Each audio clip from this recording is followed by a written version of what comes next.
काही लोकांशी बोलल्यानंतर तुम्हाला लो फील होतं का?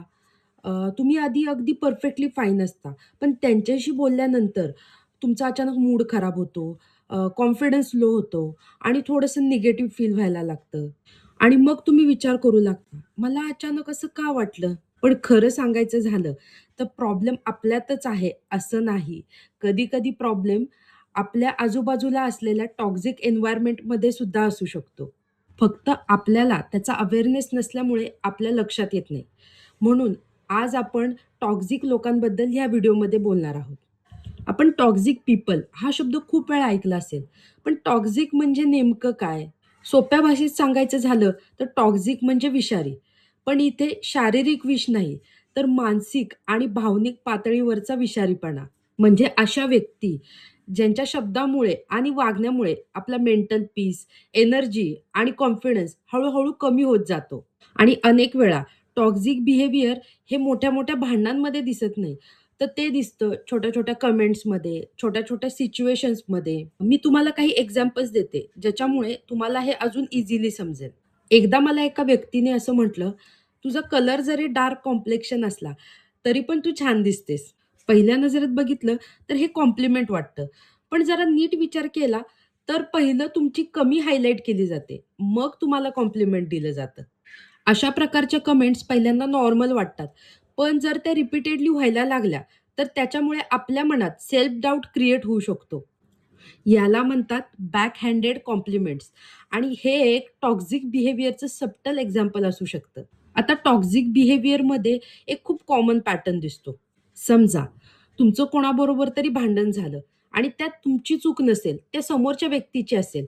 पण अशा व्यक्ती काय करतात, अशी काय एखादी सिच्युएशन क्रिएट करतात किंवा त्या गोष्टीला असं काही इमोशनल अँगल देतात, की तुम्हाला असं वाटतं, की चूक माझीच आहे.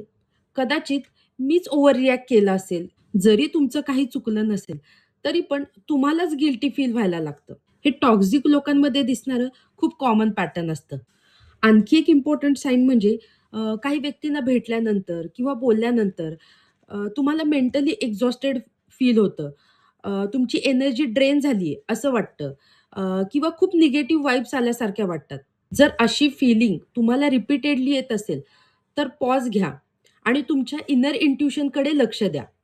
कारण अनेक वेळा आपली इनर इंट्युशन आपल्याला करेक्ट डायरेक्शन दाखवत असते.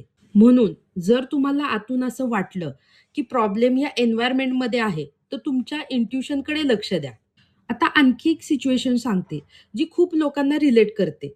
समजा तुम्हाला एखादी गुड न्यूज शेअर करायची असेल, एखादी अचीव्हमेंट तुमची सांगायची असेल आणि तुम्ही सांगता, त्याला समोरचा व्यक्ती कसा रिस्पॉन्ड करतो? "अच्छा, अच्छा, छान, खूप छान झालं हां." पण लगेच ते काय करतात, दुसऱ्या सेकंडला तो टॉपिक चेंज करतात. म्हणजे कसं, "अगं, बरं ते जाऊ दे, मला पण तुला एक विचारायचं होतं." किंवा अ, "ऐक ना, तुला माहिती का तेव्हा तिथे काल काय झालं?" म्हणजेच तुम्ही जे सेंटर ऑफ अटेन्शन असायला हवं होतं, तेच टॉपिक चेंज करून तुमच्याकडून काढून घेतलं जातं. असं रिपीटेडली झाल्यानंतर आपल्याला वाटू लागतं, कदाचित माझ्या अचीव्हमेंट्स एवढ्या इम्पोर्टंट नाही किंवा कदाचित माझी अचीव्हमेंट एवढी मोठी नाहीये. अजून एक सिच्युएशन जी खूप कॉमन आहे.